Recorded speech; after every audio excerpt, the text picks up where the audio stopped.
this discussion on innovation and free trade. Joining me is Alexander Hammond, who is at the Rising Tide Foundation and also a Free Trade Fellow at the Institute of Economic Affairs and a very successful author, I'd say, of writing Heroes in Progress, which is an excellent book outlining some of the great figures of liberalism, liberty and progress over the last few hundred years. I'm also joined by Cormac, Lucey, who is an economist and a columnist for the Sunday Times here in Ireland. And at the end is Lorenzo Montanari, who is the Vice President of International Affairs at Americans for Tax Reform and also the Tholos Foundation. To start off this debate, I'm going to be giving some opening remarks as to the state of innovation and free trade as we currently see it. I will probably refer quite a lot to the United Kingdom, as that is where I'm from. Other stagnant social democracies are available, of course, not just across Europe, but around the world. One of the big challenges facing modern capitalism and liberalism today is this idea of innovation. And unfortunately, despite the great wonders of the world, whether that is from the iPhone, the vaccine, whether that's from new innovations in electric vehicles, really anything you can point to, even AI, we have reached a state of affairs, especially in Europe, where we have now permissioned innovation, to take a great term from one of our dear friends at the Adam Smith Institute, Adam Tira. This is essentially a state of affairs, a regulatory state of affairs, which seeks to preclude permission to innovate, whether that's from big companies, whether that's from small innovators and entrepreneurs. There's a remark I always come back to about the state of AI in Europe. A friend of mine who works at Meta says, America has all of the AI and none of the regulations. Europe has none of the AI and all of the regulations. It is a state of affairs, essentially, that any innovation that is put forward through what we call free market capitalism is stopped at the top by numerous regulations, new laws, and various treaties that are being pushed out across the world. This challenge is less of democratic concern. It's not the people, it's not the citizens of a country or of a political union, that being the EU, which is stopping innovation, that's upset or scared about various new changes to the products they buy, the services they consume, or the places they work in. The main concern is of bureaucratic interference. This is what we would affectionately term in the UK as the blob. That's the regulatory system which encompasses not just Whitehall in London, not just Brussels in Belgium, but also any of the state offices that oversee regulatory affairs. They are incredibly hard to break into and to speak to. They don't want to listen to stakeholder engagement, essentially, this idea that's often put out by companies such as BlackRock, that we need to be bringing all of the participants of a economy together. Instead, they're only after it in their own interests, which is to accelerate the control they have over the economy, to maximize tax revenue and to maximize the power they have in forestalling future growth, because if the economy is growing, there is more to regulate, but it's better to stop that in case things go a bit wrong. We also see this when it comes to, especially in Britain, our land use planning. There is a terrible problem in the UK, at least, of building anything. They're what we call NIMBYs and bananas. Not in my backyard, and build absolutely nothing near anyone, anywhere. Now, this may not usually come into this area when we speak about innovation and free trade, but if you can't build anything, if you can't service your economy with new stuff, then it's very hard to create that innovation, and as I come on to with free trade, to really trade with anyone. This is most epitomised in our trade policy. Now, Britain may have 4.5 million unit deficit with our houses, but really it's the main problems for building data centres, for building new lab space, for R&D. We haven't built a reservoir since the 1990s. Really getting anything built in Britain is part of state policy. The state policy is, of course, not to build anything, or at least take so long and make it so expensive that you just want to go somewhere else. I was reading on X/Twitter earlier this morning about Rolls-Royce, one of the great mechanical engineering powerhouses of the world, and they've branched recently into SMRs, small modular reactors. As we will all know, there is a massive energy crisis at the moment, given the war in Ukraine and increased competition for energy as the rest of the world grows. So we should really be turning to nuclear and SMR specifically to fulfill that demand. So Rolls-Royce have stepped forward and accepted the challenge. The British government have decided, in all of their wisdom and might, to not go ahead with any Rolls-Royce contracts. Instead, the Czechs will be buying up British SMRs. Meanwhile, the British market is empty. Likewise, when I speak of the regulators, we're trying to build quite a large power station at a place called Hinkley Point C. Now, the reactor within Hinkley Point C has already been used in Germany, Ukraine, France, and South Korea. We have a state of affairs where we have the reactor technology. That wasn't good enough for the Nuclear Decommissioning Authority. No. They decided to make over 600 changes costing almost £1 billion and slowing down the project by 2 years in order to mitigate the potential environmental overflow that this nuclear power station would cause. Now, the cost-benefit analysis came out recently. So for almost the cost of £1 billion and over 600 changes to an already perfectly suitable and used reactor, it turns out that the changes made would only save enough fish in the sea next to the reactor that would be brought up in a single trawling session by a large trawler. The cost-benefit analysis is wrong there, and when one investigates a little bit further, it's purely because the Nuclear Authority had the ability and authority indeed to make these changes. So we can't build nuclear reactors. Fracking is now banned in the UK. In fact, it was the vote that led to the downfall of Liz Truss. Speaking to some American friends who work in the energy sector, that it is now a fight between Donald Trump and Kamala Harris to see who can pull more fracking gas out of the ground. And indeed, the US it's the UK's largest gas provider. I read recently that the US now produces more oil and gas products than Saudi Arabia does. That's quite something. The UK, that's banned. You can't do that. We're also closing down our North Sea oil abilities. We've decided to stop issuing new licenses. So in the middle of an energy war and an energy conflict in Europe, we've said no more energy. Quite genius. It was quite interesting as well. If you see our Secretary of State for Net Zero Energy and Energy Security, Ed Miliband, who used to be leader of the Labour Party, recently decried that one of these oil and gas platforms decided to close down its operations in the UK, and he was very upset about it, which is interesting because his entire policy so far is to stop the oil and gas companies from expanding. That's the innovation in policy we're seeing. And finally, when we look at renewables and the people who push for renewables, it tends to be those on the centre-left and on the left, the Green Party. There was a very interesting situation recently where a Green Party MP was told off by Mr. Miliband for blocking the building of a solar farm in their constituency because it's not in their backyard. Thank you very much.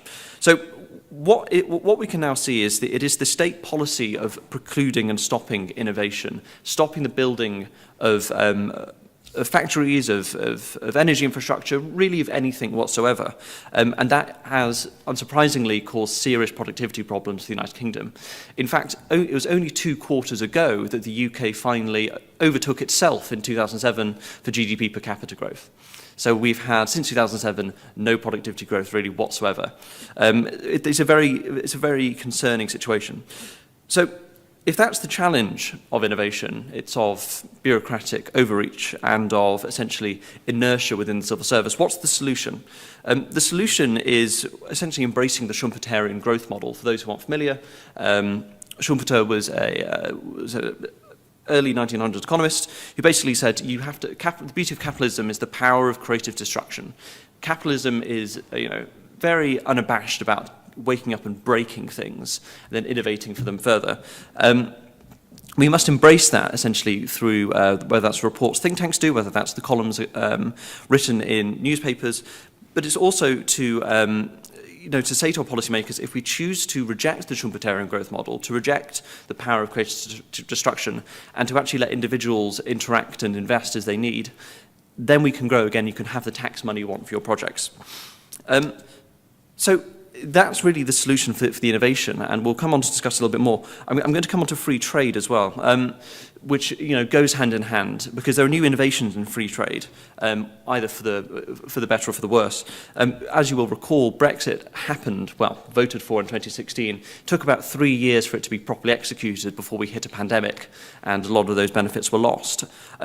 the UK stands in a very interesting place when it comes to free trade. It is really the mid-Atlantic child between the EU and the US. And I always find it interesting that despite, all these calls by China and Iran and Russia saying that the kind of Anglo-American alliance stands very strong, there isn't a free trade deal between us and the US. There isn't a really full-fat free trade deal between us and the EU. In fact, it's a great shame that there is no free trade deal between the US, the UK, and the European Union.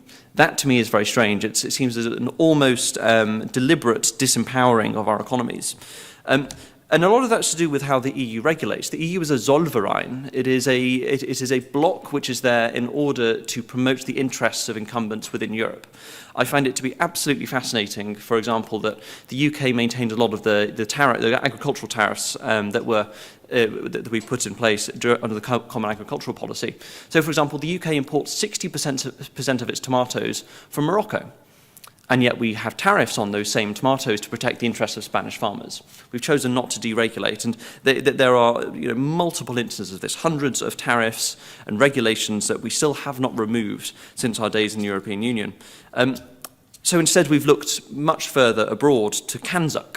So Canada, Australia, New Zealand, UK, and maybe Kanzukus one day. This idea of this old commonwealth of the Anglosphere and how we should unite under a free trade deal and hopefully other freedom of movement and capital too. Now, there are large problems with this, namely the fact that our regulators don't really like the idea of this. They want to capture themselves within their own countries where they can have monopoly of regulatory power. As we saw with the formation of the EU and from the EEC, a lot of those powers were centralised but taken away from a lot of national governments. There are also issues when it comes to the World Trade Organization. The World Trade Organization had a bit of an upset about 4 years ago when the United States decided to withdraw some of its judges from the appellate body. And what was replaced is the multi-party interim appeal mechanism, something that the US and the UK are choosing not to participate in, which is actually dragging down the interests of Western capitalism in favor essentially of countries like China, who are able to dominate those discussions. So there seems to be on multiple areas, whether that's on the regional, the national, and the international stage, real problems facing free trade. And it's a real challenge for policymakers and to get onto the policy agenda, really going for full-fat free trade. So those are just my opening remarks. I hope we can expand on them a little bit more. I'd like to pass over to Alex Hammond, who can continue the debate. Thank you very much.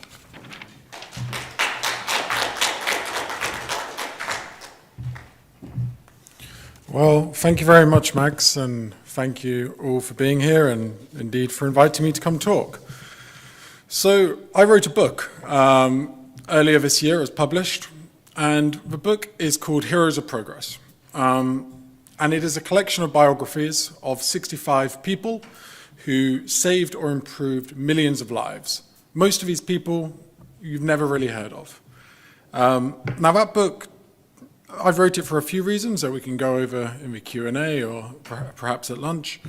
That book doesn't sound too relevant to today's discussion, but the reason it's quite important is because I spent about 5 years with researching people who fit this definition, saved or improved millions of lives. I had many smart people, some of whom are quite high profile, emailing me across this half-decade with ideas of people who could fit. We had people like Marion Tupy, Steven Pinker, even Jordan Peterson emailed once to suggest some names, Tyler Cohen, etc. So we had a group of people for a long time thinking of which innovators fit this definition.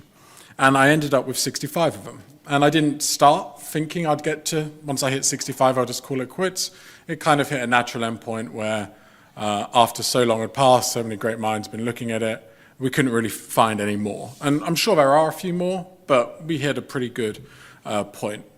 So the reason why that's, I think, relevant today is because looking at these innovators, you can do a bit of a meta-analysis of the conditions in which they worked, they could flourish, and how their innovations actually happened in the first place.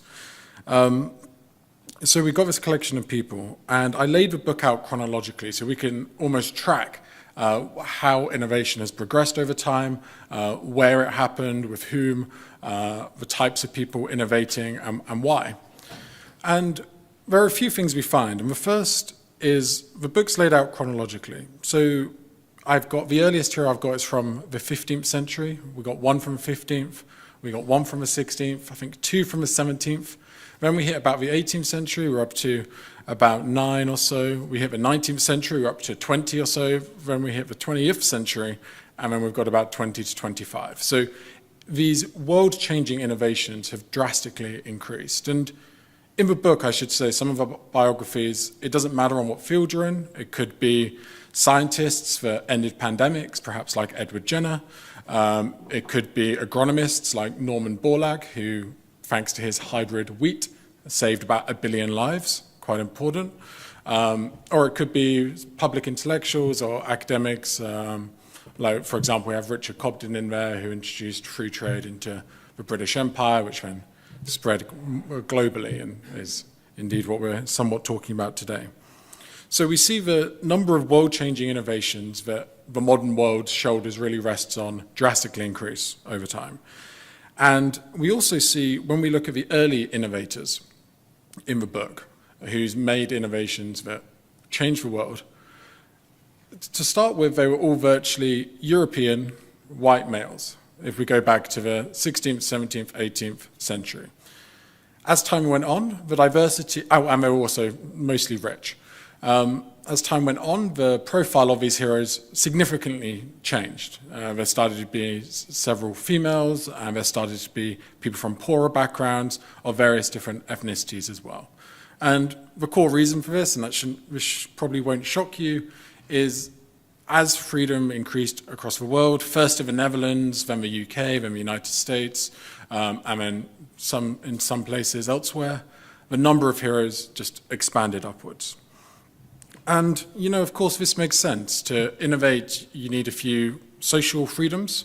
You need to be able to assemble, to speak freely, to publish freely, perhaps most importantly, disrupt the status quo. There's a lot of entrenched interests whenever you when you're creating a printing press or creating a new vaccine or even creating a flushable toilet, which we'll talk about in a minute. There's a lot of entrenched interests and cultural norms that you have to overcome.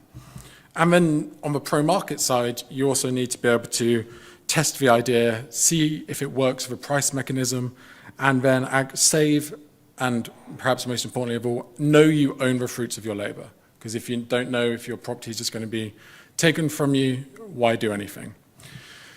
So all the heroes in the book came from free societies, apart from about 3 or 4. And in every case of a hero not coming from a free society, these innovators, they did one of 2 things. The first was migrate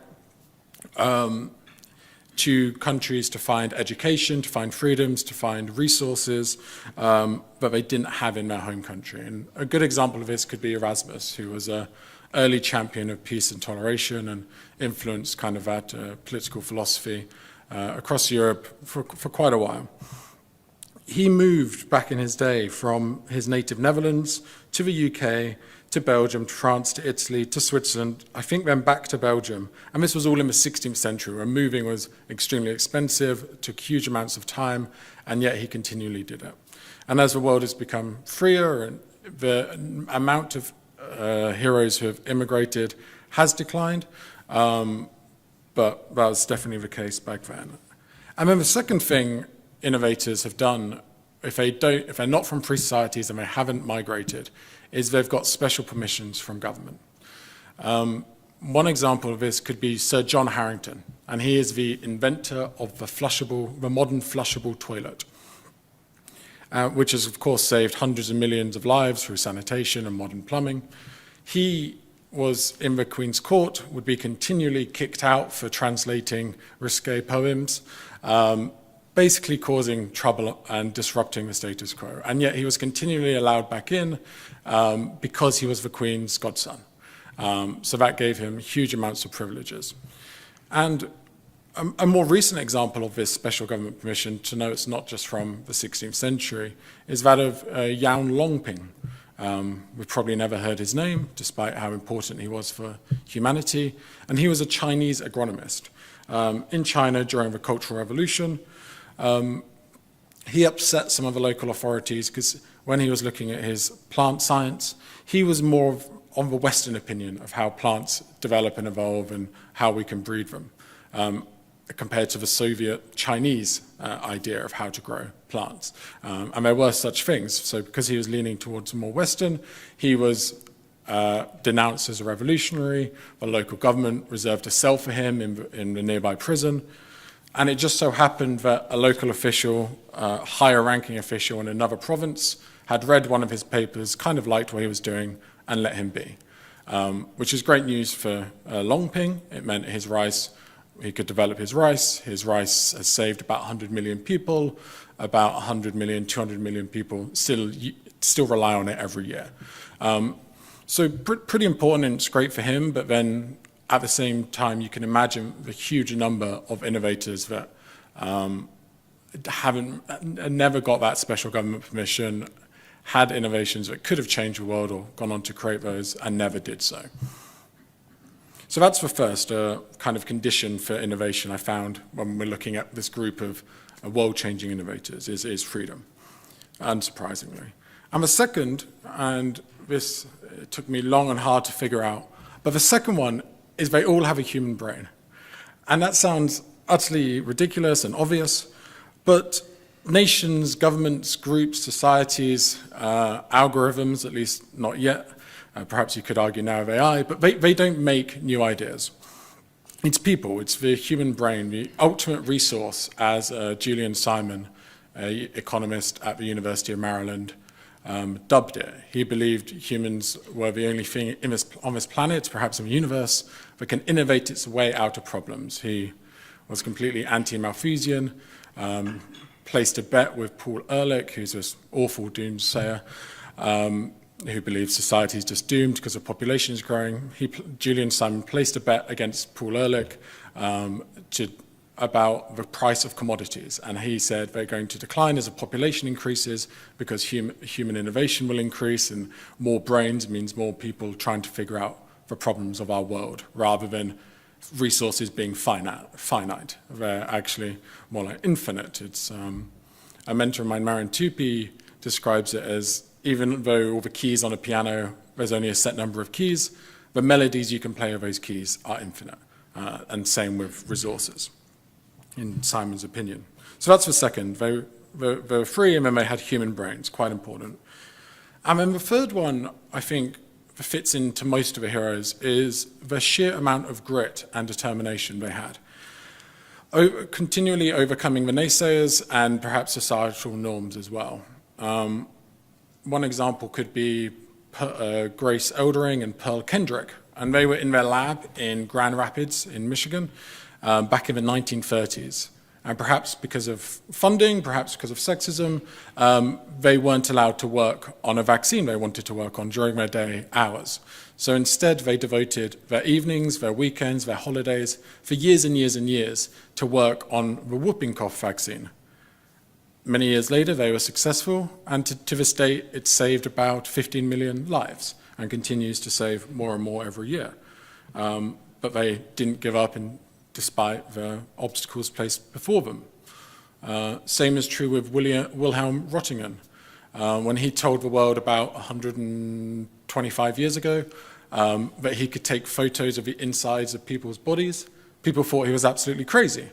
And yet today, X-rays are a key cornerstone of the medical system, and we've probably all benefited from them at some point. And you could go on and on. Louis Pasteur, when he said life didn't spontaneously appear from non-living matter, was denounced as crazy, almost lost his job, and yet pasteurization and the germ theory of disease are, again, likely saved hundreds of millions, if not more. And this relentless work ethic can actually be, in some cases, be pinned to a broader psychological trait, and that's of disagreeableness. And someone who exemplifies this in the book very well is a guy called Maurice Hilleman. And most people have never heard of him. I certainly hadn't before researching this book. He ran a lab in America in the late 20th century. And his lab, his students would say, was ran like a military unit. He had a row of shrunken heads on his desk to represent each of the employees he had fired that couldn't make the cut in his lab. He refused to go to meetings organized by his employers to make managers more civil. And yet, of the 14 vaccines recommended to children in America, he created 8 of them. He created over 40 in his lifetime and has saved, he's the medical scientist who saved more lives in the 20th century than any other. And quite simply, if he was around today, he likely would have been cancelled long before he made his groundbreaking innovation. And this is quite a difficult problem, because imagine you were hiring a Maurice Hilleman figure. He's extremely disagreeable, he doesn't play well with others, not the most pleasant man in the world. So of course, as an employer, you wouldn't necessarily want him in your lab.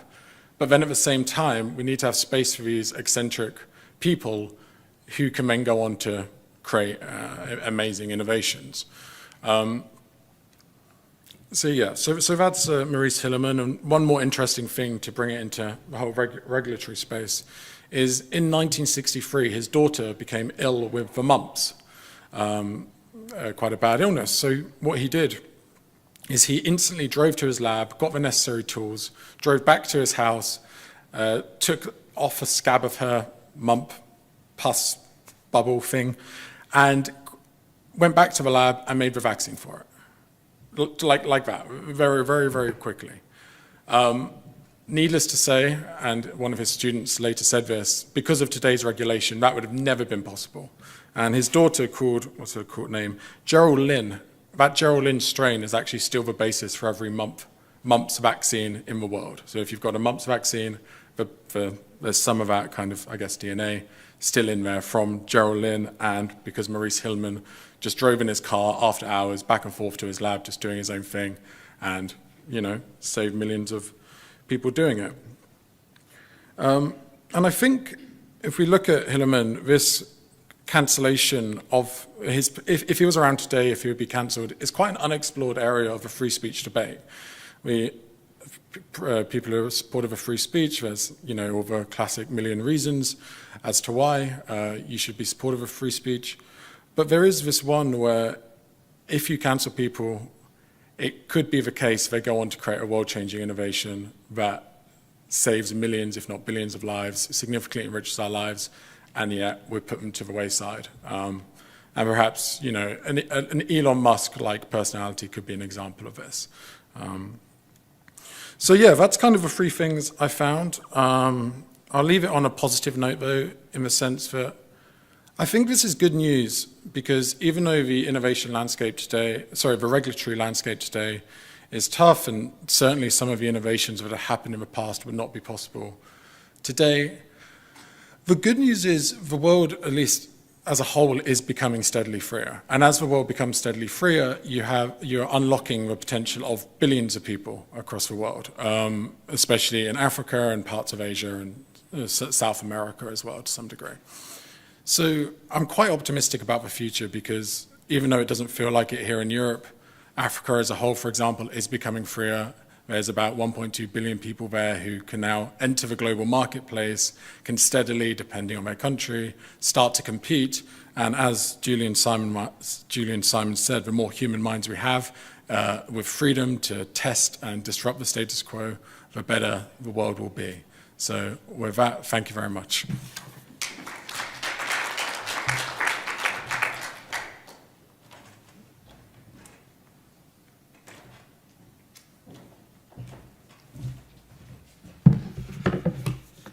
Thank you, Maxwell. Thank you, Alex. Good morning. Cormac Lucey is my name. The agenda for this morning is free trade and innovation. And free trade is clearly economically good. This has been preached by as far back as Adam Smith.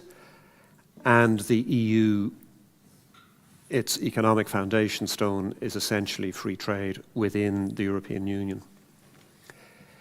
Innovation is clearly good. Compare the living standards and life expectancy today of a poor person in Western Europe to those of a monarch living in Western Europe 2.5 centuries ago, in 1774. So compare the health available, the travel opportunities available to somebody in a working class area compared to those of George III, Louis XVI, or Frederick the Great. So clearly innovation is allowing a much greater unfolding and development of human potential. So who could argue against free trade or against innovation? Well, I come from the Roy Keane school of Irishmen, so I am going to argue, or maybe not argue against these things, because I do believe in them, but point out growing, looming risks and challenges between free trade and innovation on the one hand and democracy on the other. Democracy is clearly also something that is good. Edmund Burke, Alexis de Tocqueville, the EU, all very much focused on democracy. Where are these problems that I speak of emerging? One is, if we look at innovation, a clear driver of the Industrial Revolution has been specialization. So rather than everybody being a generalist and no idea or development getting liftoff, we have benefited enormously from massive specialization. The danger that brings today is of a concentration of the fruits of innovation, where if you are the founder of Facebook, you become enormously wealthy. Elon Musk has done tremendous good. I think the area where he has done the most good was actually laying off 80% of the staff at Twitter when he took it over, and Twitter not falling on its backside.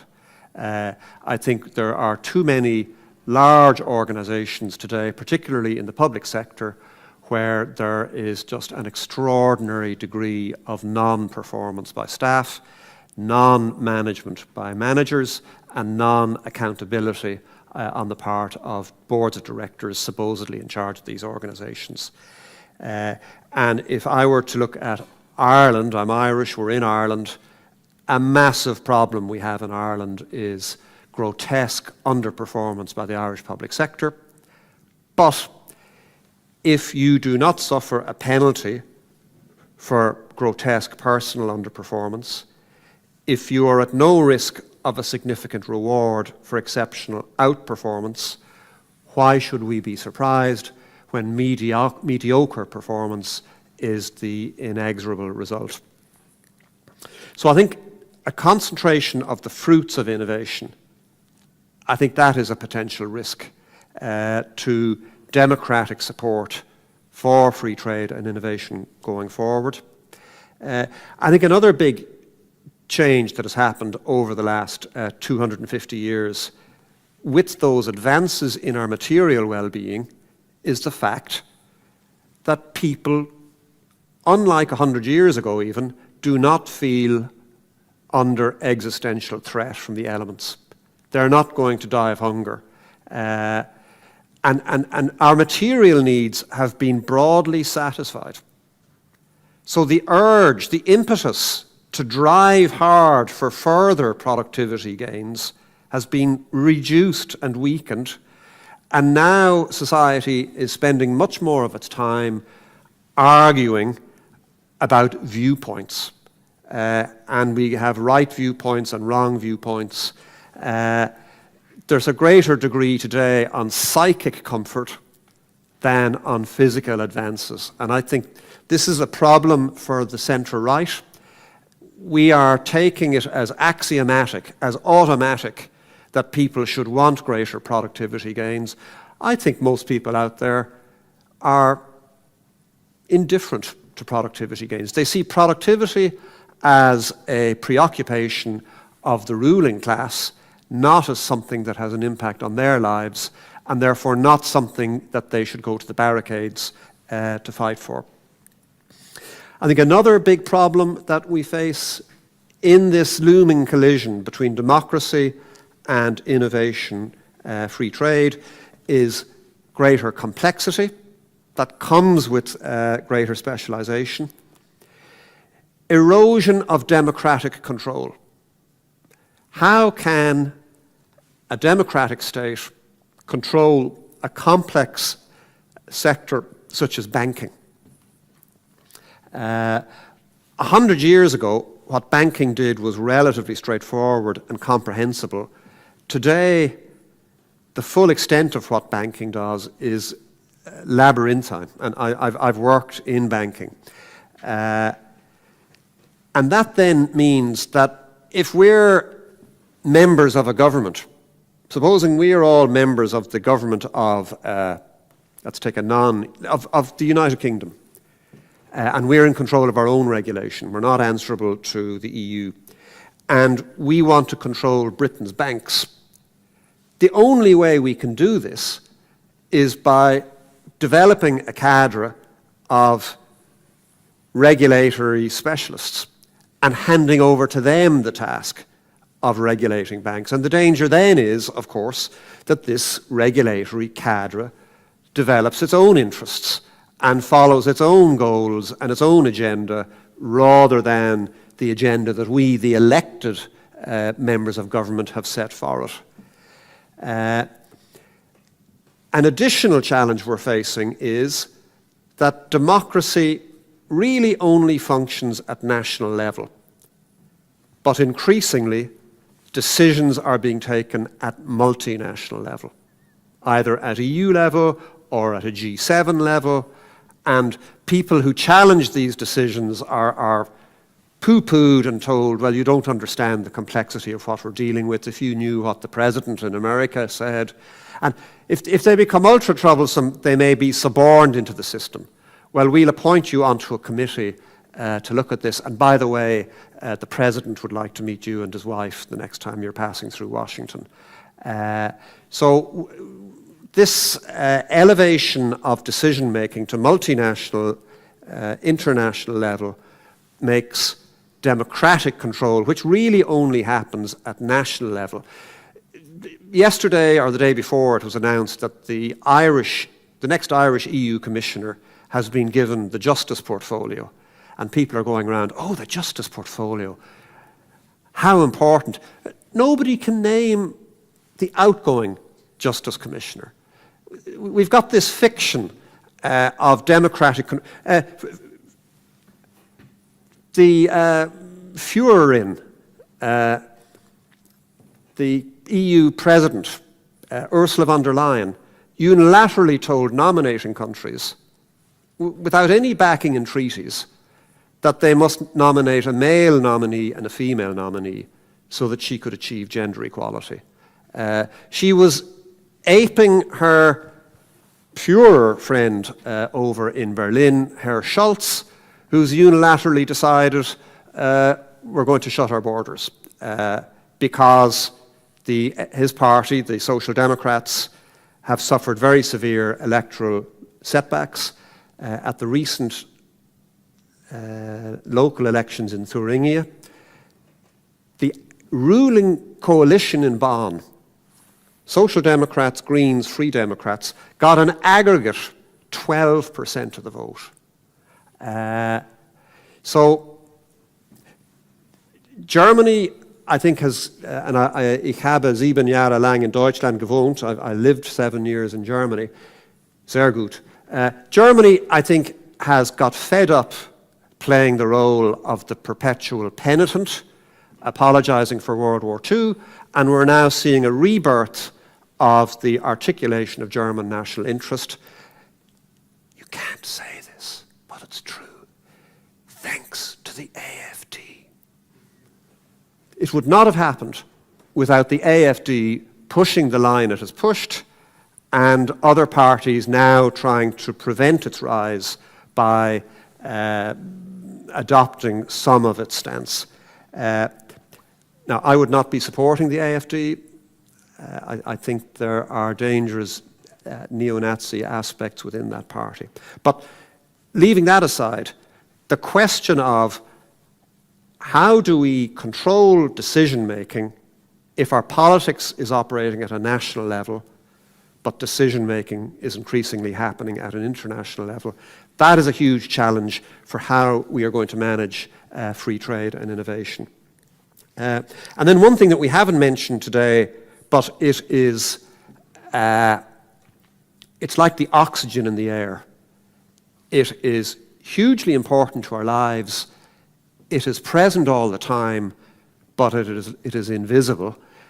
And that is global insecurity and tension between the West and China, Russia, and then the lesser Satans, if we use their vernacular, countries like Iran. We've just seen an unidentified Middle Eastern country whose first letter begins with I unleash chaos.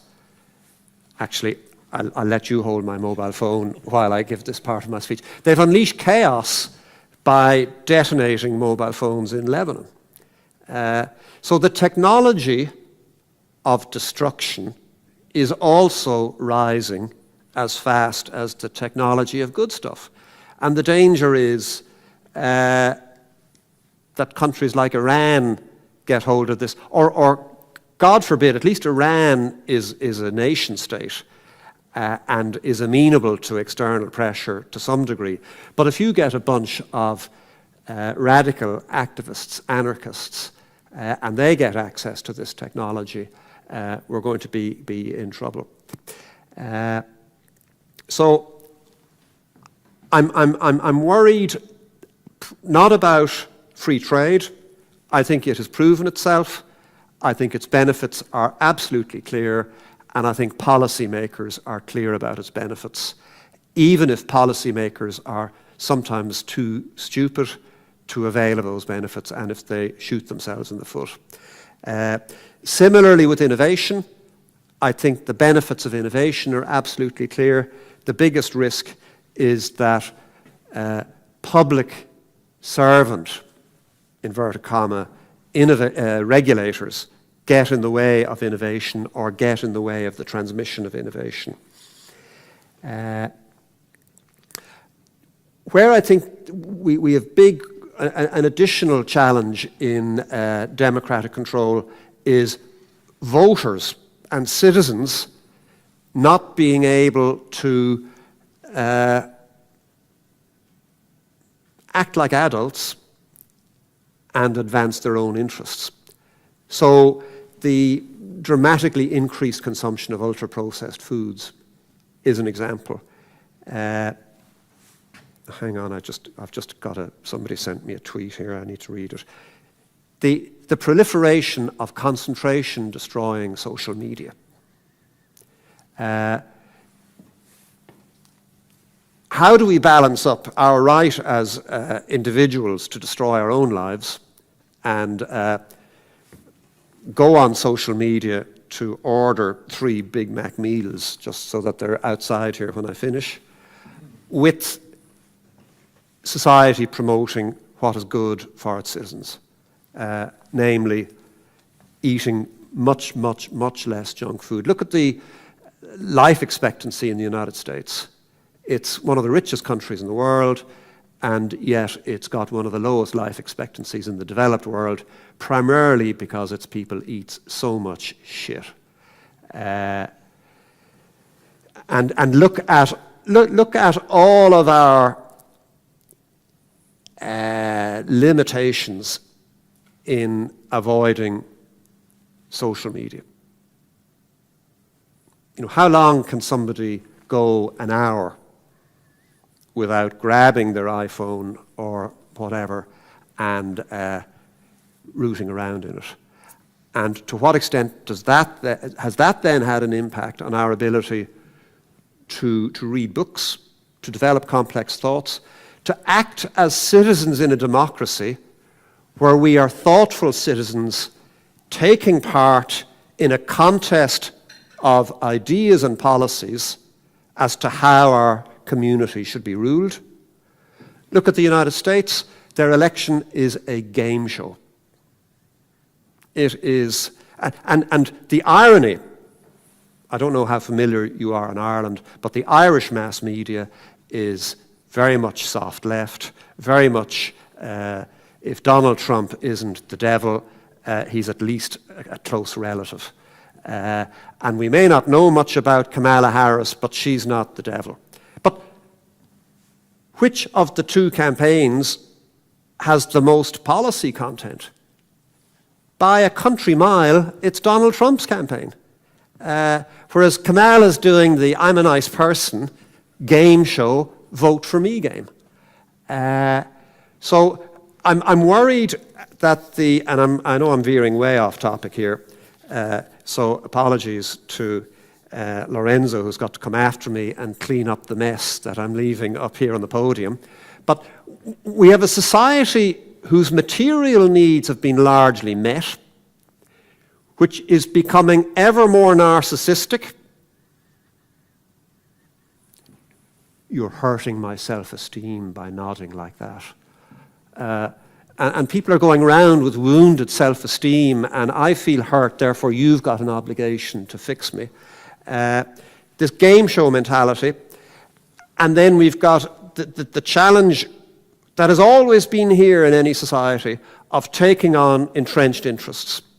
So one of the big challenges for Liz Truss as Prime Minister was the middle management of government didn't support her and allowed her fall flat on her face. Now, to be honest, I think she was a terrible choice.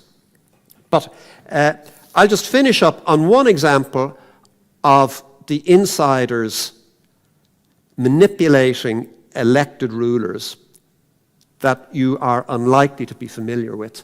And it concerns one of the great sacred myths of centre-left consensus thinking in Western Europe. And it's Watergate. Two aspects of Watergate that you very seldom hear are, in advance of Watergate, the White House was the object of a spying operation from the Joint Chiefs of Staff, directed by Admiral Moorer, M-O-O-R-E-R. Look up his Wikipedia page, there's a brief reference to it.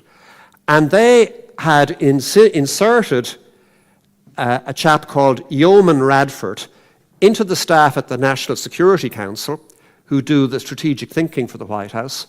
And every evening he would stay late, take the burn bags of documents to be destroyed over to the Pentagon to be photocopied, and bring them back to the White House for eventual destruction. And this ring was uncovered by Nixon, and this just shows you Nixon's power as a politician. What did he do? Did he sack Admiral Moorer, execute him? No, no, no. He left him in position. When I have a man's balls in my hand, his heart and mind are sure to follow. So he left him emasculated in office. That's one thing you don't hear about. And the other thing you will never hear about is that in advance of becoming a journalist, Bob Woodward had worked as a naval reservist. He had been a White House briefer, meaning he was in the Pentagon. There were 5 or 10 of these guys, and when the White House needed a briefing on what's our policy on Laos or on the Icelandic airports, somebody from the Pentagon could immediately go over and deliver a briefing to whoever in the White House was asking for this. So this is a serious inside the Beltway job. So Bob Woodward wasn't some guy who just ambled into Washington and became a national hero. He began his journalistic career already as a security system insider. They're out to get me. My time has expired, so I'd better sit down. I think that was the White House getting back at me. But anyway, I think democracy is on a collision course with innovation and free trade, and it's going to get messy and ugly, and I don't have any solutions. Thank you.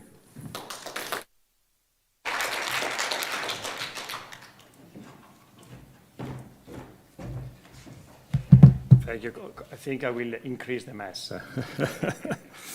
Thank you, everyone. Thank you, Maxwell. Thank you, Alexander and Cormac. Thank you, everyone. Thank you, New Direction and Edmund Burke Institute for hosting us.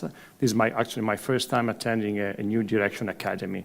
So, since in this panel we are talking about free trade, free market, innovation, let me start my presentation by reminding us that this year, actually yesterday, September 18, we celebrate the 80 years anniversary of the publication of the famous book, The Road to Serfdom, by the Austrian economic Friedrich von Hayek.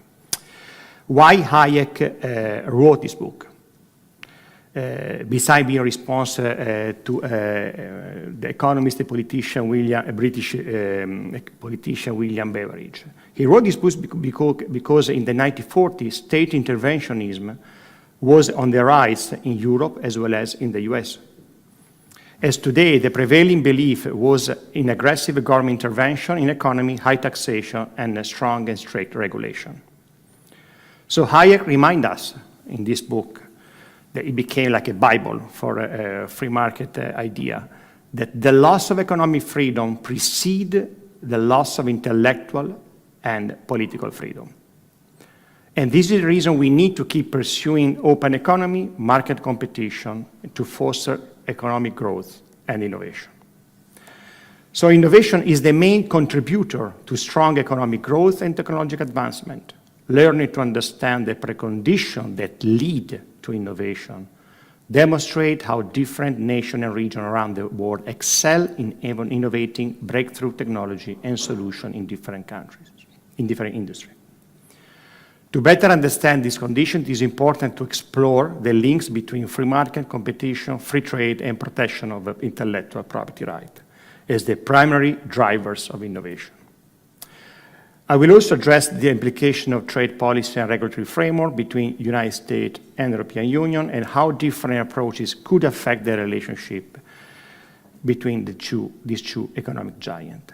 The World Bank highlight that trade acts as a catalyst of economic growth by creating better jobs, increasing GDP, and lifting more than 1 billion people out of poverty since 1990. Free trade stimulates innovation by expanding market and enhancing competition. Unfortunately, according to the Trade Barrier Index we start publishing in 2018, to contrast the protectionism at the time by the Trump administration, many governments have introduced new trade restrictions, which despite broad public acceptance in general, often lead to economic inefficiency and reduce civic freedom. For instance, digital trade regulation by the European Union impose stringent content moderation requirements that can stifle freedom of expression and impede the free flow of information. In fact, in this area, Americans and Europeans share the same broad objective, but have markedly different approaches to achieving them. The result is the adoption of an independent policy that either unintentionally damage each other's economy or create misalignment that impede effective economic integration. Despite shared geopolitical interests, such as the support of Ukraine or the cautious approach to China, growing divergency in areas like trade, technology, innovation, and climate policy are challenging this relationship. However, the US and the European Union have maintained a strong economic partnership, with the bilateral trade totaling an estimate of $1.3 trillion in 2022. With the US presidential election coming in November, regardless who wins the White House, Brussels should brace itself for additional trade friction with the US. Because of this continued divergency in the last 10 years, the European Union-US Trade and Technology Council has been created in 2021 after a year of trade tension. This council was designed basically to bolster cooperation between US and European Union on technological challenges and economic policy. This council tried to emphasize the need to de-risk from China rather than decoupling, at the same time create a unified standard for combating shared challenges. According to Professor Sheikh from the Stanford University Cyber Policy Center, if US and the European Union can resolve their tech issues, other countries will follow their lead. given the fact that the US and the European Union together account for 55% of the global information technology market. However, despite the creation of this council, under the Biden administration protectionist policy, the Inflation Reduction Act has exacerbated these trends.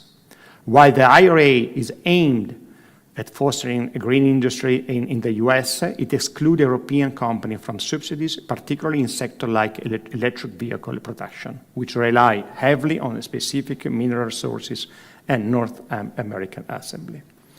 This has drawn strong criticism from the European Union, and in response, the European Union has introduced its own Green Deal industrial plan in March 2023 that is a huge subsidized economic packages to counteract the Inflation Reduction Act. While the USA has invested in reshoring and boosting high-tech manufacturing, the European Union has increasingly taken a combative stance toward the American tech giant, focusing on punitive measures in the name of digital sovereignty, rather than fostering innovation-friendly regulation. So what is going to happen after the US presidential election and for what concerns trade and innovation? As I mentioned before, under the Biden administration, the US has dramatically expanded its economic security toolkit, building on Trump's era measure to enhance competitiveness against China. This focus on domestic industrial policy economic security is likely to persist under Harris' Walker administration. Despite the Harris' criticism to Trump's tariff that she called national sales tax, she completely forgot that she played an important role in advancing the Inflation Reduction Act. She completely forgot that she cast the deciding vote in the spending splurge that drove historic inflation that hit a high 9.1% in 2022. Her administration has imposed almost $1.4 trillion in regulation, and she wants Congress to pass $5 trillion of new taxes over 10 years. Harris also has proposed to raise the top federal capital gains tax rate to 33%. Basically, combining with the capital gain tax in California, 13.3, will lead to a combined tax rate of 46.3, the highest since Jimmy Carter. We need to consider that the capital gain tax in China is 20%, the average in Europe is 17.9%, which will be very detrimental for innovation and for the economy in the US. On the other hand, a second Trump administration would likely pursue a significantly more aggressive trade policy than his first term. He recently announced that he would like to increase 60% tariff on all Chinese product imports, and also 20% of tariff on import from the other trade partner. 10%, if I remember well, on a European Union member.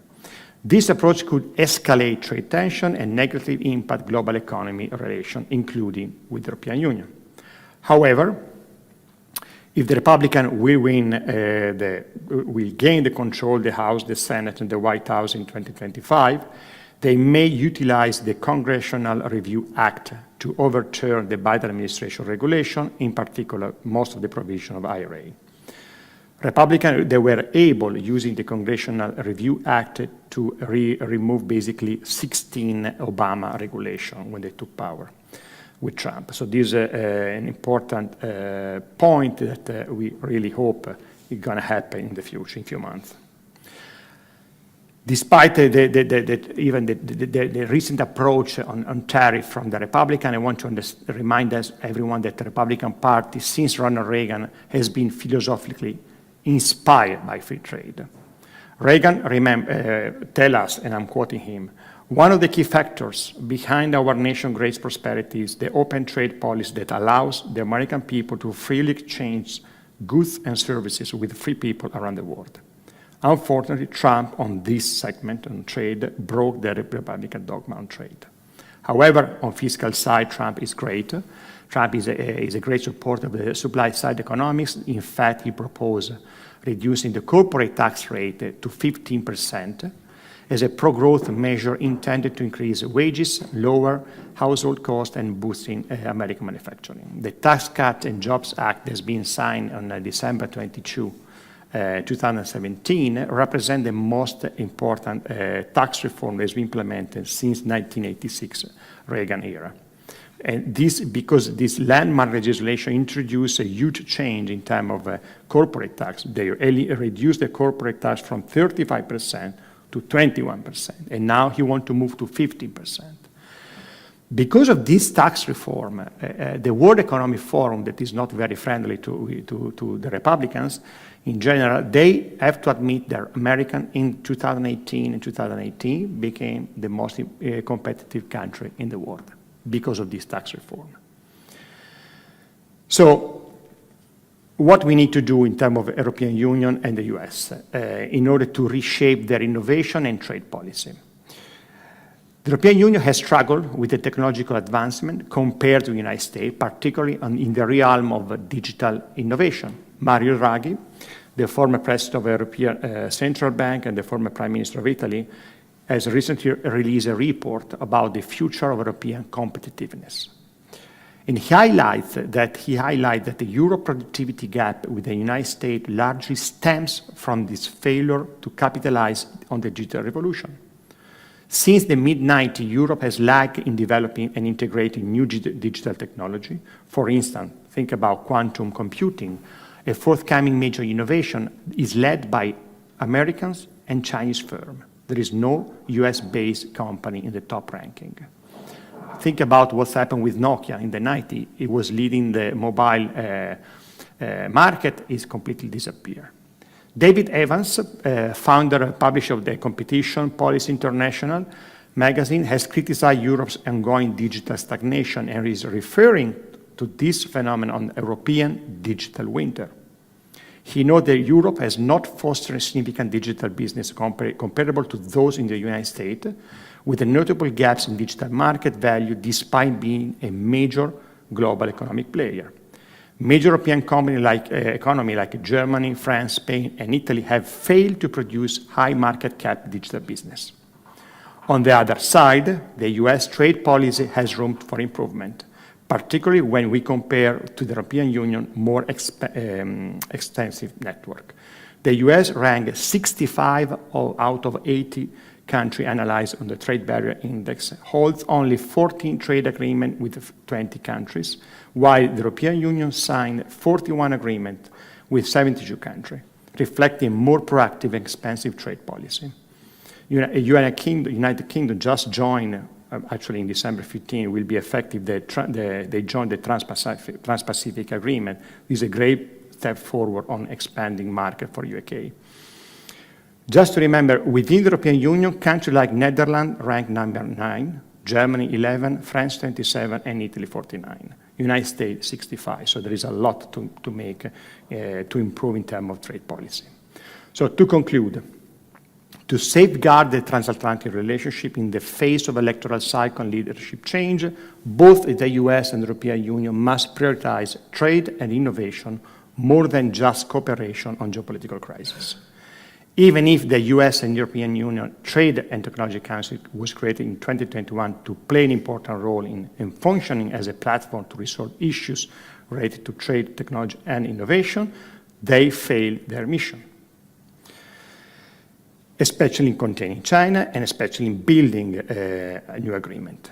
The European Union and the United States should reaffirm their commitment to build a new free market economic order based on 6 key preconditions to foster innovation and, let me say, to achieve the new transatlantic trade investment partnership. That is a shame that there is still not an agreement within the two economic giants. These 6 preconditions are economic freedom, low taxation, free trade, government accountability, access to capital, deregulation framework, and the strong protection of intellectual property rights. In my opinion, this is the only way to avoid a falling into a zero-sum game between US and European Union and keep investing on innovation and economic growth. Thank you so much.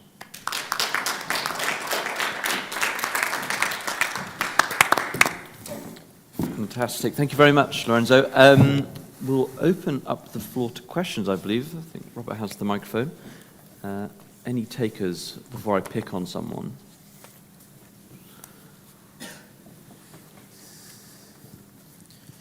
Yes, thank you. I have a question for Cormac Lucey.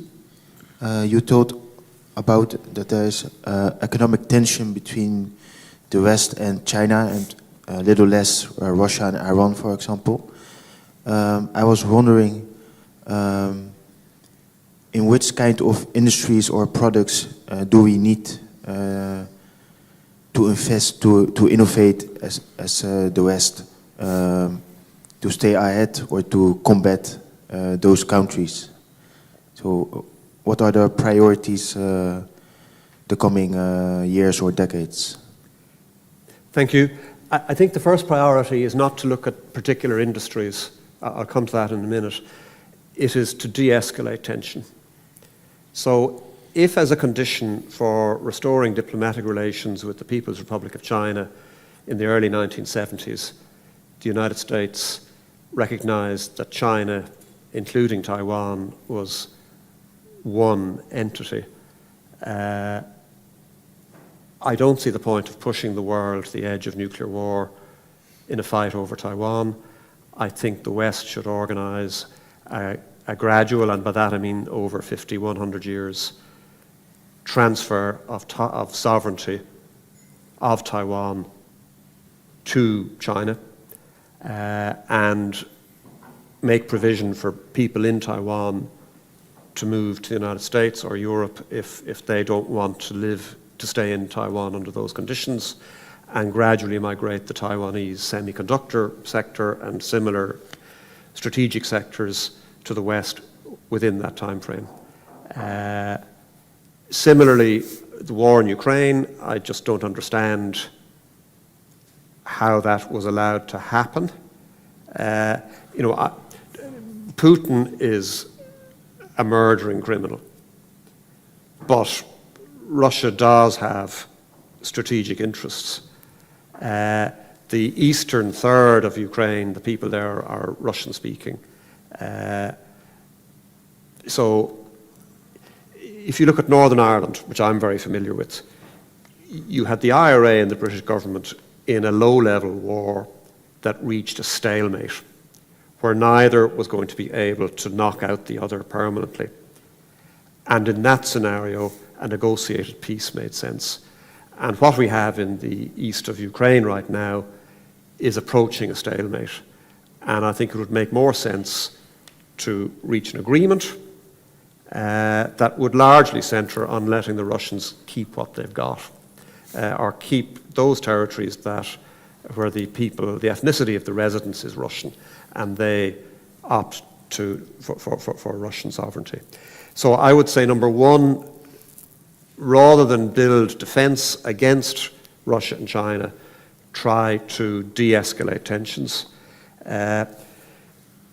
Number two, in terms of the industries that we need to build up, if you want peace, you need to prepare for war, is the old saying. It's a Latin saying. I don't know the Latin any longer. So I think the West does need to have a vigorous defence capability, but it should build that coupled with a strategic policy where we're hoping we never have to use it.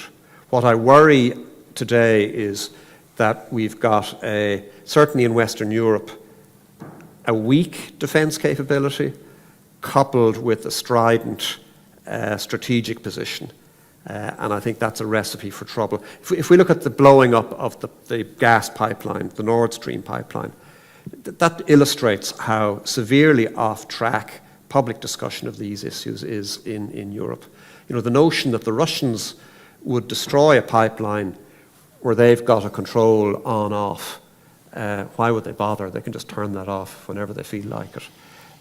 So I'm worried that there is a big gap between where political discussion on these issues needs to be and where it is, and the consequence of that gap is that we are permanently at risk of some stupid episode escalating into a modern-day Cuban Missile Crisis. And I think that is an enormously important issue. And if President Trump is re-elected, I hope it's something he pays attention to. If I can push back on that somewhat, Cormac. When I speak to partners in East Asia, they are absolutely livid with us for giving up Hong Kong. Now, I know Hong Kong was a formulation of the Arrow War in the mid-1800s, Treaty of Nanjing, and we did hand it back to the Chinese in the 1990s. The reason they are so angry with us is because that was a little refuge, essentially, of free trade and of innovation.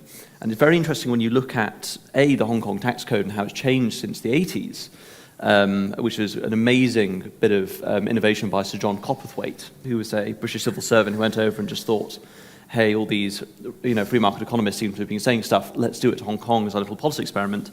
The HDI, Human Development Index in Hong Kong, skyrocketed, and it embarrassed Beijing. And it also provided a hub for finance for East Asia.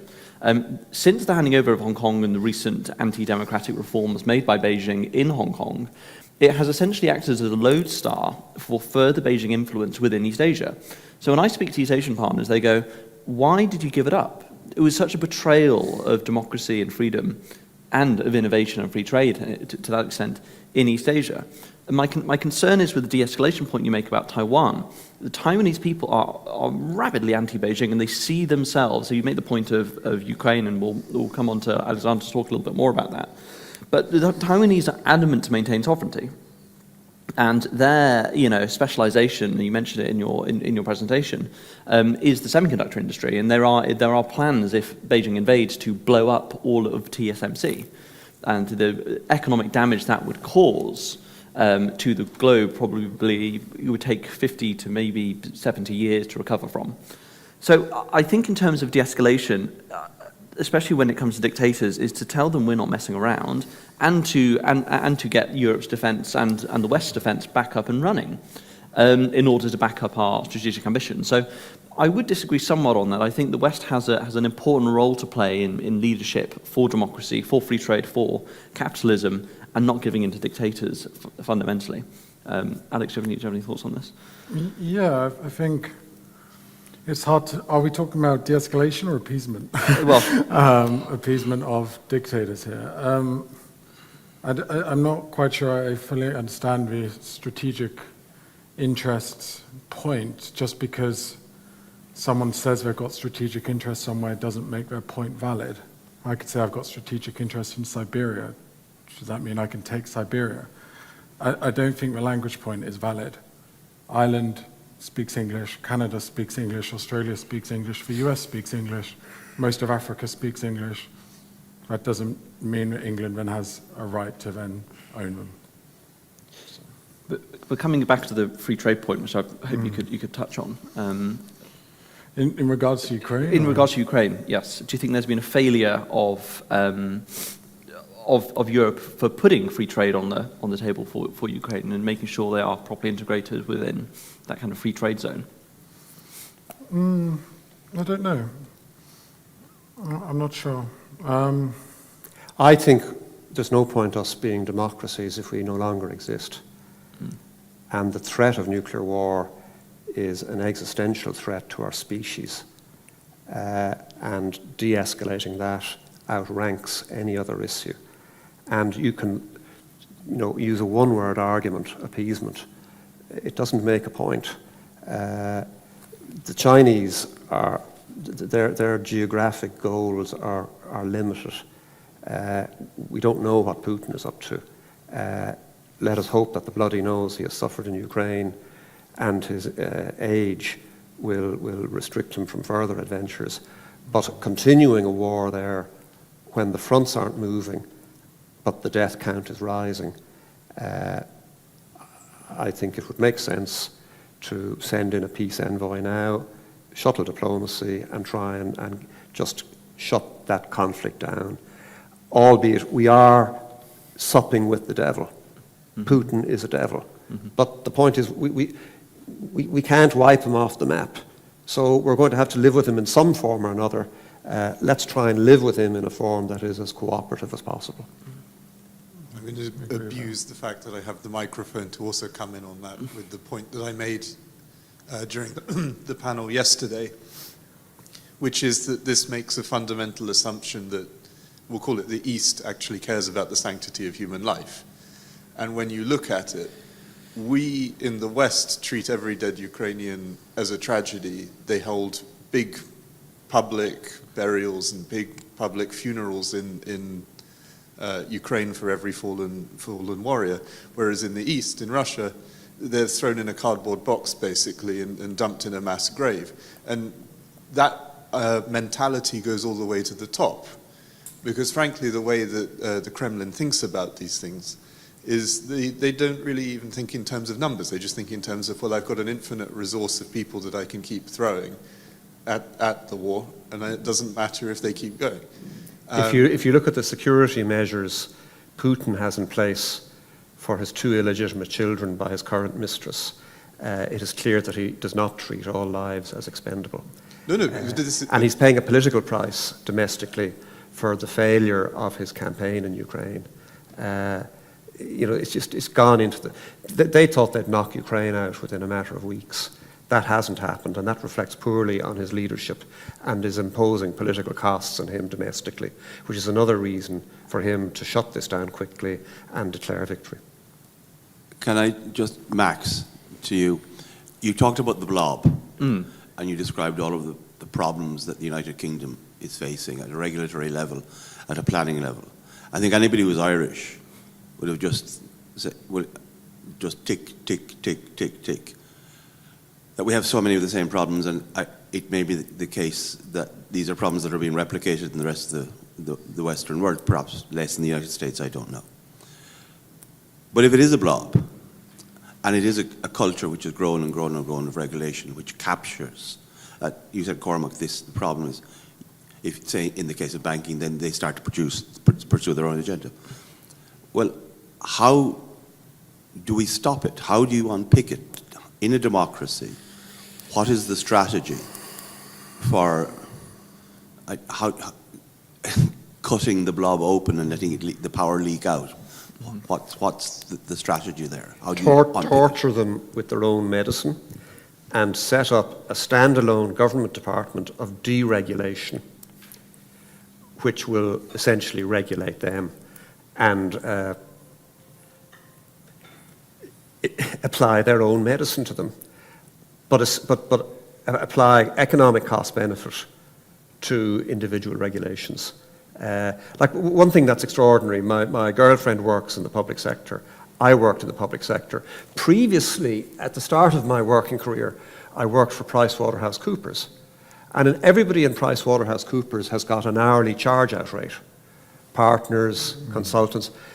So if you were having a meeting of 8 people, you could quickly tot up what's the hourly cost of this meeting given our additive charge-out rates. So this meeting, it's costing €2,000. Is it delivering €2,000 of benefits? So I think politics has to say and decide democratically regulation has gone too far, and then impose a structure that has got a prospect of turning that back in the long term. I get that, but I suppose my point is, it seems to me politicians have lost confidence in themselves. The politicians have lost confidence in themselves, and they have transferred that, and they have excessive levels of respect for the inverted commas experts outside. And in Ireland, we've seen the transfer of power or responsibility from the Dáil to independent bodies, whether it's Commission Naman or the HSE or whatever. And the minister can say, well, that's not me. That's an independent body. And it seems to me that that's a democratic deficit, to be cliche, but it's a democratic danger. I don't, Max, if you have thoughts. So we had this problem in the UK where it all comes down to accountability. This is the big thing. We talk about democracy. Democracy is about accountability. And politicians were so terrified of being held accountable for different policy decisions, they just gave them to quangos, quasi-autonomous, non-governmental organisations, so the kind of bureaucrats. I mean, the Ministry of Justice in the UK has 36 individual quangos underneath it. 36. There are hundreds. In fact, the first publication the Adam Smith Institute ever published was called Quango, Quango, Quango. It was and we were started in 1977, so this is even pre-Thatcher. The publication, we had to get a special printer to do the publication because it was just a list of all of the quangos in the UK. You'd open up the document and then you would unfold the page and unfold it again, and unfold it again, and unfold it again, and unfold again. The paper was this long of all of the quangos, and we just said, abolish all of them, go through, shopping list, like that. So, Gary, you're right in terms of the loss of confidence. I'm reminded of, it was under Reagan, I can't remember the gentleman exactly who did it, but it was called the Hotel California. So every bill that went through Congress ended up on the president's desk, and it checked into the Hotel California at the top for economic review. And what is it about the Hotel California? You never check out. So it would hold them up, but you require an understanding of statecraft. I think that's the most important thing. Statecraft is important here. And this is the reason why I think Labour in the UK are very interesting. They understand how the state works in the way the Tories never did. And they can utilise the power of the state to execute their will. When Keir Starmer first came in, he appointed a lot of his favourite people, mainly from the Tony Blair Institute, the Institute for Public Policy Research, and the Resolution Foundation, into top government roles because they had the policy ideas and they would execute them through, and they will execute them through using the state and the power of the state, which is now very large. The right have always failed to do that, either from a lack of confidence in themselves and their ideology, but also of the ideology of limiting the state. And if you can limit the state and the power of politicians, you just hand it off. And that's been a really big folly and something that obviously we saw the Tories punished for in the last election. So I think it is incumbent upon those on the centre-right, those who are classical liberals, to utilise the power of the state, much to what Cormac was saying, to limit the power of the state. And I think that's how you solve these things. You have to be brave, and firstly, you have to get back into power to do it. And you have to be brave in being accountable to the public and to journalists as well. Any other thoughts on that, Lorenzo, perhaps? No, I agree most of you. I mean, going back to the point of the how to contain a situation like Ukraine or Taiwan, I think I'm not expert in defense, but we need to, United States and Europe fail since the end of the Cold War to think about the deterrence. So this situation in Ukraine and Taiwan is happening because we lost the idea of a deterrence strategy that completely was successful during the Reagan administration, for example, or even Nixon during the Cold War. So to contain dictator, criminal like Putin, we need to rethink about how the United States and Europe need to rebuild, especially the European Union, a defense strategy. Mm-hmm. Because if Ukraine happened, because in the NATO, we were in the lowest point. So this allowed Putin to move on. I think there was a lack of strategy from his side because at the end of the day, NATO gained 2 countries, Finland and Sweden. So he has more NATO neighbor now than before. But we failed because we should prevent this war completely. Pay more attention what's going on in 2014 in Donbass, what's happening in Crimea. So this is my comment. Thank you. Any other questions? Yes, here. Oh. Still 10 minutes, I think, Robert. Or are we out of time? Almost out of time. Last question.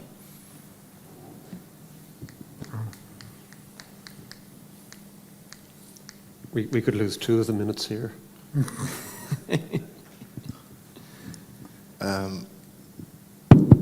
I've recently read that I think 134 countries applied to join the BRICS, which can be seen as an alternative for the G7 countries. They focus on the free trade or trade agreements, financial system.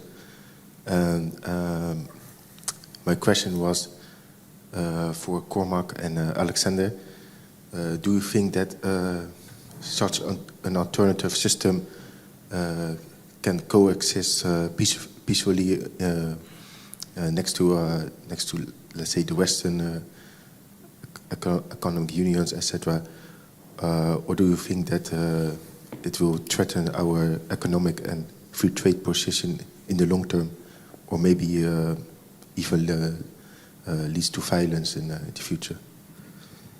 Well, can it exist peacefully? I'm sure it can.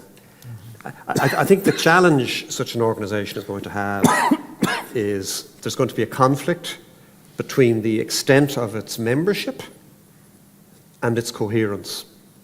And the more members it has, the harder it will be for it to be focused on a limited number of achievable goals. And one of the advantages of the EU was that it started off with 6 countries that had very clearly agreed goals. But you know, the European Economic Community still had difficulties achieving those goals. So if you're trying to gather 100 countries under one umbrella, it's going to be very difficult to keep them all on the one agenda. So I'm not sure if it's going to be a serious threat to the West because of that challenge, the challenge of keeping coherence coupled with a very, very... Look at the United Nations. What does it achieve in practical terms? It has everybody in it, but everybody has different viewpoints, and it's very hard for it to agree on anything. Yeah, I think with BRICS as well, it's the goals of it. As you said, there's not a great deal of coherence between the members. It is a bit of a hodgepodge group put together, I feel, to some degree, to show they can be put together, to show the West, oh look, we can do our own thing. But I don't really see where it's going. I think what's actually more interesting is more regional trade groups like the African Continental Free Trade Area that's slowly and surely going into place. That's a continent-wide free trade area with most of the nations already ratified, about 46 of the 55 who have signed on. I think that's far more interesting and likely to have a longer, much longer life than BRICS would. But I feel BRICS will always kind of keep going despite not really doing much. And who are the big African countries that have not yet signed up to the African Free Trade bloc? They've all signed up. All right, okay, great. All South Africa, Kenya, Nigeria, Egypt, all on. The only ones who haven't signed it to just say they're supportive is Eritrea. Okay. But that's often known as the North Korea of Africa, the Hermit Kingdom. And all the big ones have now ratified it, but it's just the case of if they can get all the policies in place and actually legislate it, and that's going to take a while. But at least it shows, actually, it's quite important. So the main question I often get about the FCFTA is, what makes you think it's successful? And there's a few reasons: more countries already involved, etc. It's been going on a while. But even if it's not successful, I think it's beneficial because it shows at least African leaders are wanting to move in a free trade direction. Compare that to, so the free trade area in Africa has been put in place by the African Union. The predecessor to the African Union was the Organization of African Unity. And that was founded essentially on socialist principles for a kind of socialist ideas were a necessity to form an African personality. That's what the founder said in 1963. Whereas today you've got leaders, even if you don't trust them at their word, still pushing free trade, and that's actually maybe a very optimistic note to end on. Brilliant. Thank you very much to my panel, and thank you all for listening. I'll see you back here at 11:30 for the New Virtue Economy. Thank you very much.